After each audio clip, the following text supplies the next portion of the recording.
Here we go. And today I would like to share with you about, I would say, more like an educational lecture. Nothing new, probably, nothing special for you because I'm combining information from different sources about the interesting expressions of attacks on Android apps, attacks which look more or less. Effective. We know that in Android apps we have a lot of vulnerabilities which are sort of like vulnerabilities of extracting information and things like that. It sounds pretty boring. You can get out information. You can basically extract any information. But here I would like to share about how applications may affect other apps. I think it's interesting. And if you'd like to begin to get a little bit more knowledge about mobile apps and Android apps, this would be a good starting point. So here we go. I'd like to share a couple of words about myself. I am the employee of alarm company. I'm doing pen testing and the security analysis.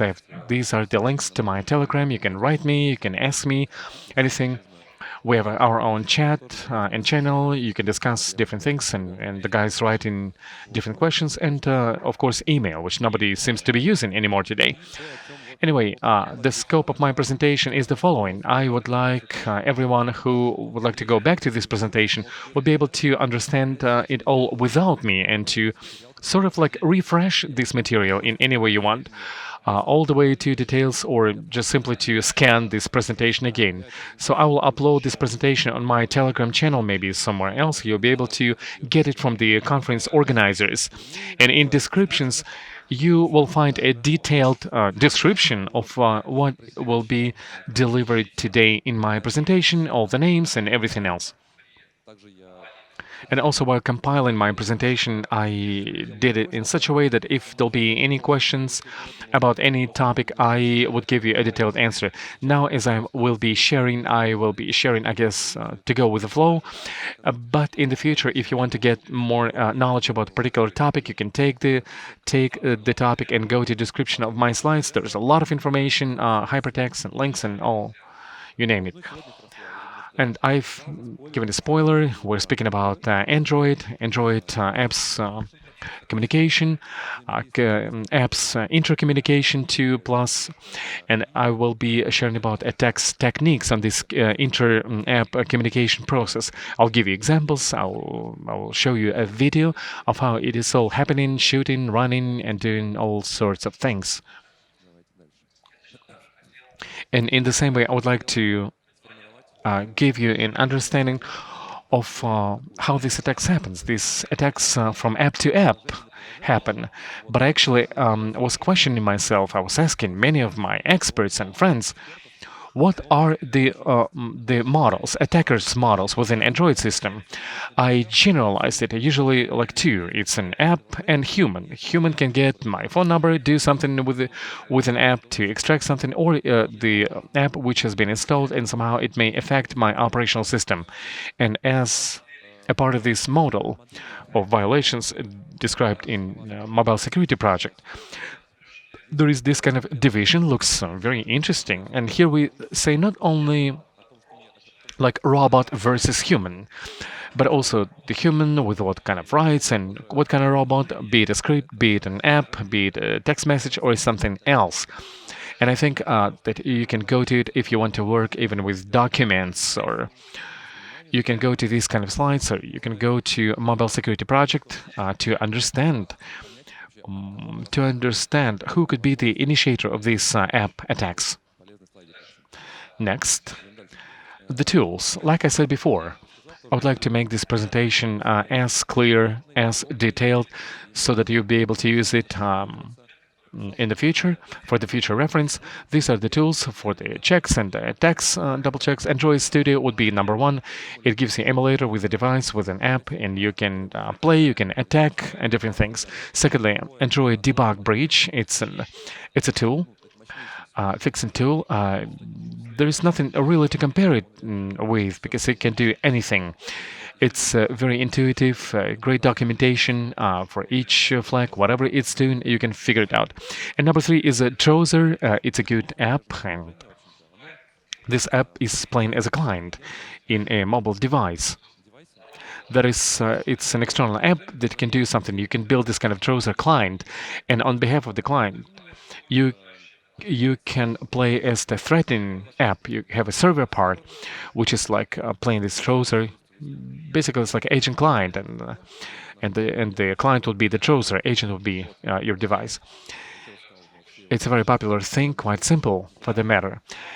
And so I split my presentation in two parts. Number one, explain how it happens, why it happens, and how it looks like, how you can fix it, and things like that. I'm trying to explain it in a very simple common language. Hope you'll not get bored. And the second part is attacks. I will give demos. It's a real meat of my presentation, how it works with the video and why and everything else. What are we speaking about today? It's about activities, intents, and I'm going to share with you what activity is all about. I can see my friends and colleagues, they have no idea what activity intents is all about, so I guess I'm going to address them. Android app has several components which are part of this application, from each to each application. One of these components is activity. This will be the main screen, basically the screen of your app, a page, where you have certain operation going on. So basically, direct translation of this activity into operation. And by activity, I mean execution of certain action. You have the Sberbank application, for example, where you go to the main screen, you can see the main activity, which is giving you chance to authenticate. Then you go to activity to look for your amounts, your money transfers, etc., etc. These are the simple operations which can be split apart. Usually, the app consists of many activities. Any big activity or any serious application has several activities, not one. Like I said before, you have the main operation, which is being detected in manifest file. Then I want to show you how it looks like. And there are different descriptions of the activities lifecycle in Android system. And the approach is that there's an event-based system. When something happens, we react on it, and all the applications are based on the fact of us creating a handler that has some code upon launching an activity or upon exiting an activity. So each and every activity, it can be a class in Java or a set of classes. They can be used or reused and so on. So to simplify for your understanding, activity can be represented as Java class with some functions like onCreate, onLaunch, onClose, whatever. So when you announce or initialize the activity, Android system knows about all the activities of the application. You have a manifest file that regulates everything that can happen within an application, all its main functions that the Android OS needs to see. And the main one is activity. As I said, it's part of an application. It's in the folder with an application. And the activity has a name, only mandatory parameter, which is the name of activity. You can also add other attributes, external attributes, to an activity that help us simplify the communication between applications. We will consider them a bit later. Okay, let's move on. For you to understand an activity, the operations that you have on the screen of your PC are not very simple in the sense that you can interoperate with them through other applications. It's an inter-process communication. You can call the activities of other applications. You, for example, you know the Yandex Transport, you book a car, and then you move to Yandex Drive, and where you manage the car rental. So you called one application from an activity of another application if the activity complies with some conditions. One condition is an intent filter, an option for external applications to call your activity. So you need to describe that intent filter as part of your manifest file.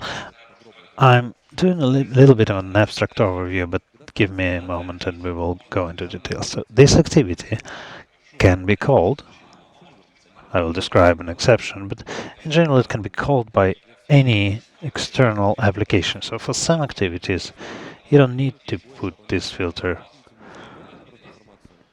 because activity besides showing you some information, also launch some actions, especially if you add an export attribute. If you want the intent filter to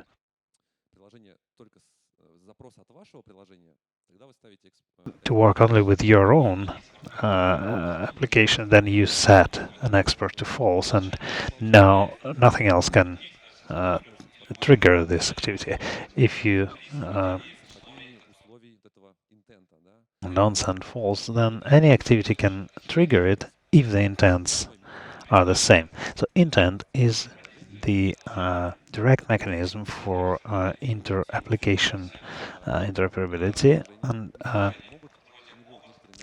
the applications in Android can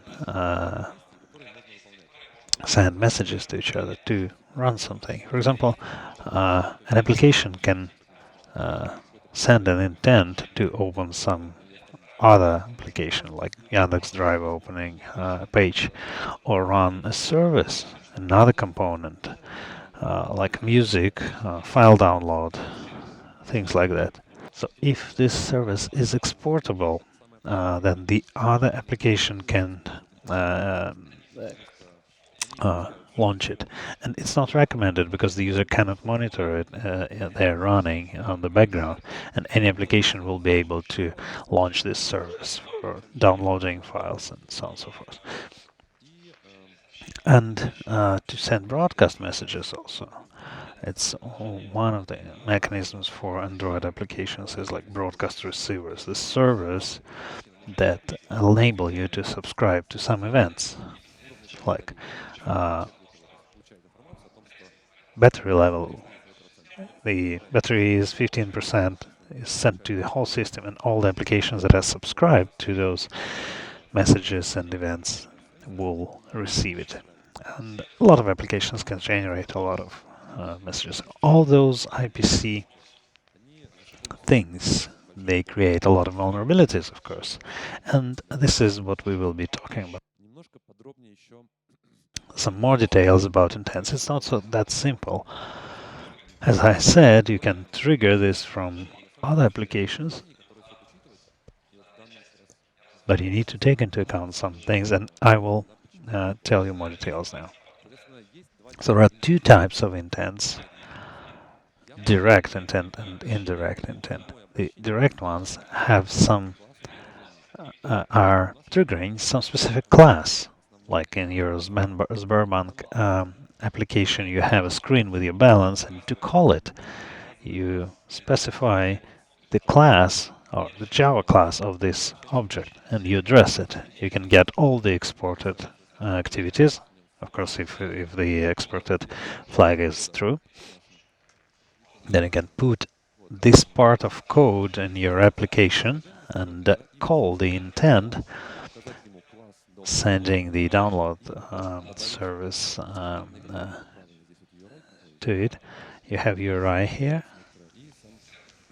To it, you have URI here, and you start the service. And the most interesting part is indirect intent. It's when you address not to some specific object or operation, but but a request to handle some interaction, like open PDF. And every application that can do this will be proposed to run this. You see this when you open PDFs. So you have all the applications that you can use to open it. So one application launched an indirect intent with open PDF action, and 3 applications are signed up for this, and they say they can process it. So they're shown to you as options. If it's only one, then it's open. But the calls, like for the calling the numbers, you usually open it through a phone app. But if you have two applications like with Skype, you will have two of them. Of course, if you specify the intent directly, then there's only one application running it, and indirect intent without any data sent, and then you give it an action, like action send. Some action for sending a message or some data. So some extra parameters. It's another feature of those intents. You can send some parameters, send some data, and they can affect the logic of executing the application. And then you start activity and launch some activity. The same will happen when you want to launch some service or drop a broadcast receiver.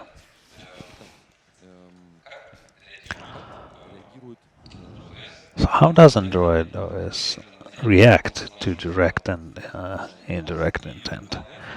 With a direct one, we've explained it. With an indirect one, it throws a request to the system to process it. And what is important here is that direct intent don't actually save you or protect you from vulnerabilities here. Because if you have an object that runs some malicious activity, then you can launch it with both the direct intent and intent filter. And it shows which actions need to be done for the operating system to process the intent. Let me check that I did not forget to mention everything that's on the slide.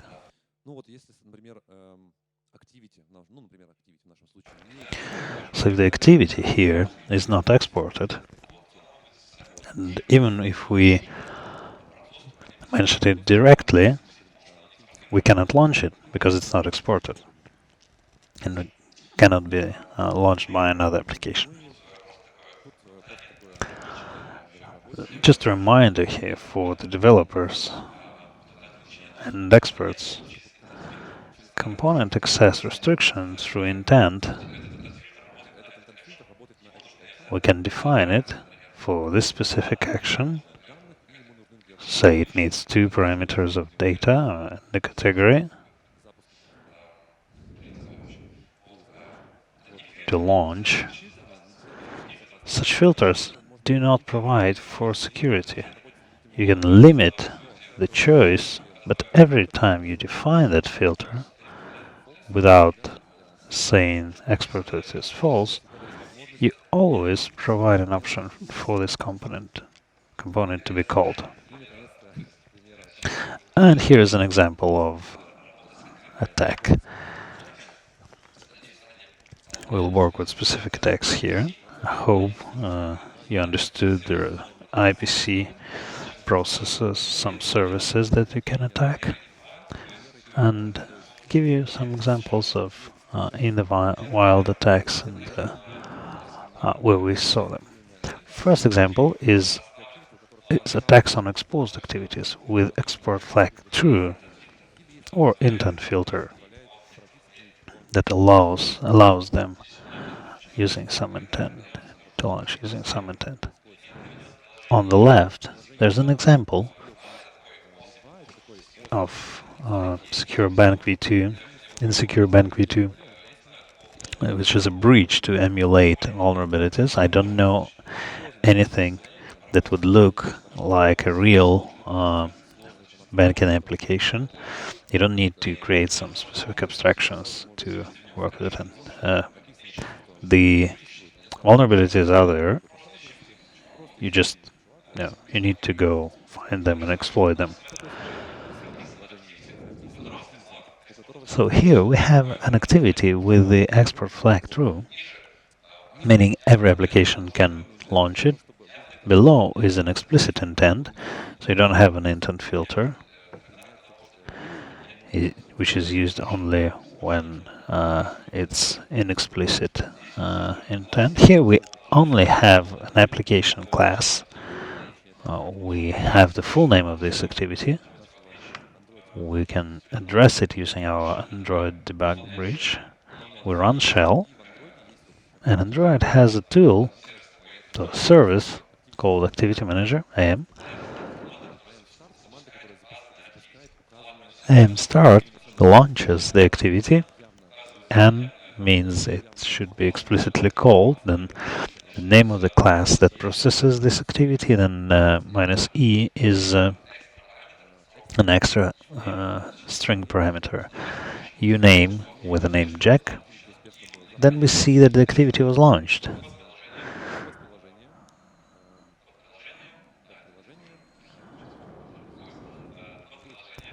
Here we have login. We can address the activities that are responsible, the view statement activity that is responsible for balance. Then we close it. I launch the ADB shell abstract code. It's on the screen and it works. If we have extra privileges, we can read what was there on the screen, and if there were some actions, then we can call it and run those actions.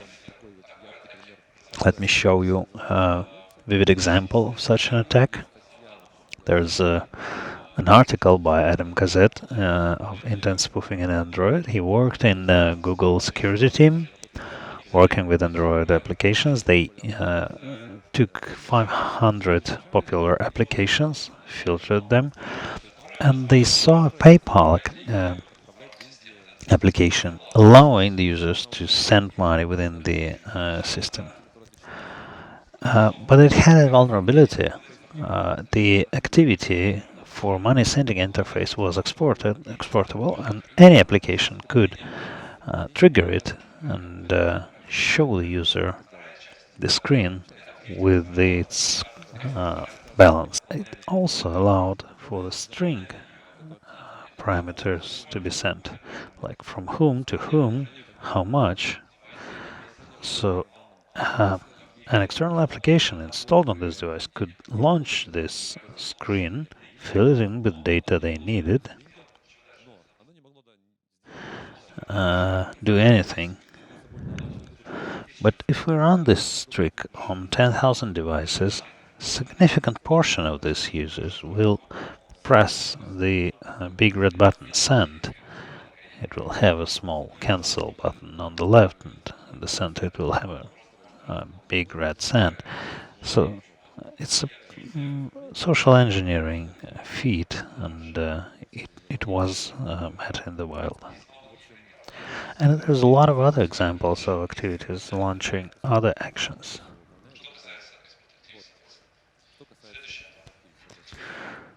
Next one, intent sniffing attack. We can drop some intents into the system, but also there are intents that are responsible for sending the intents to broadcast receivers. So when we would like to run this intent so that all broadcast receivers get this information, we need to run broadcast intent. In Android system, every application that is subscribed to this broadcast intent will receive this information. And here, an example from Insecure Bank v2, we have a receiver, a broadcast receiver, which is subscribed to the broadcast event. It's exported, so it can get some data, and the application can send it its way some data. And there's intent filter, which expects that with this section the broadcast receiver will receive it and run some actions.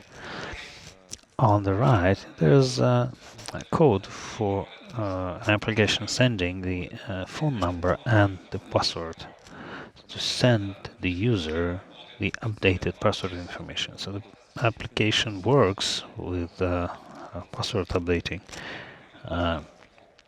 using broadcast receiver. So how do we run this sniffing attack?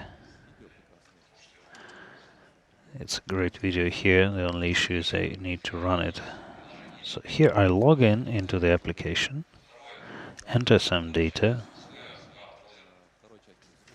launch the browser, and emulate the foreign application. Run sniffing module and specify the action I would like to listen to. So I showed it, and now I need to launch the password change activity that changes it. I press change password, and everyone who is subscribed to this event gets this data. Well, it's not a very serious example. I don't think everyone changes their passwords through broadcast, but there are in the wild examples of showtimes, for example, when you use the search, the intent to update the showtimes applications was published, so you could listen to all of them, and other applications could listen to what films you are looking for. Ads, conversion. Unfortunately, even though those attacks are popular and interesting, there's not many good examples of those. And yeah, my next step would be to maybe create some good examples. But I'm too lazy to make it happen. Anyways, worth trying. Next type of attacks, it's intent injection attack. We saw it a little bit earlier. It's an ability to call some intent that the applications are subscribed to. So you can generate intent or choose intents that you can address from the other applications. So here's the same broadcast that we saw earlier. We saw how the application works with it, and now we can make the application run those actions by dropping our own intent to change passwords. So to the left you see intent injection, and to the right you see a code, simplified code that runs when you receive an intent. To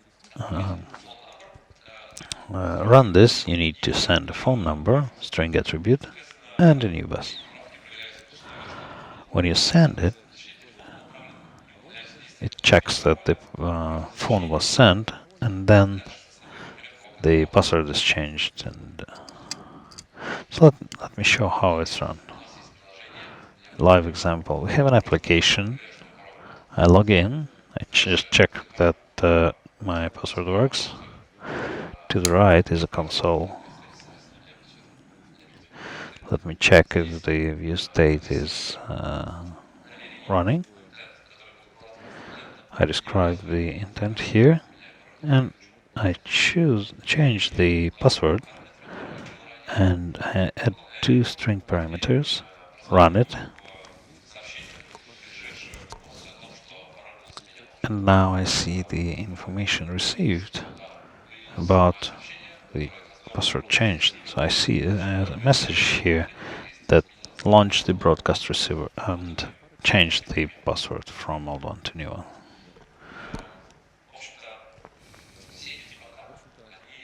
All those types of attacks, they are quite vivid, and you see that the applications interoperate and can attack, and Android has a lot of examples of inter-processor collaboration, interoperability, and by the way, Apple does not have any of those. So you can also exchange data between applications, and a good review of Yandex mobile application team has just provided on their conference. Same with vulnerabilities is the Android advantage of when you protect the external perimeter. I'm not a big Android fan or guru, but I'm just interested in this topic. I'm really more doing web application protection. And the reason why I went into Android is because pretty much every service has Android client which works the same as a web application. And developers are well adapted to web vulnerabilities. They have checks for everything, but not for Android. Android had a slogan was security through obfuscation. So Android developers think that it's hard to reverse engineer Android systems. You can even obfuscate it further, and they build the security based on this. And every time I run some infrastructure protection, I actually look for an application and we And these attacks give quite a big profit. I was studying several projects and I found some things which are crazy. If you go to your regular web, you can see like, okay, if you cannot, it's very complicated, you cannot do anything. But in Android, like send your data, JSON with the data flies off. It says admin false.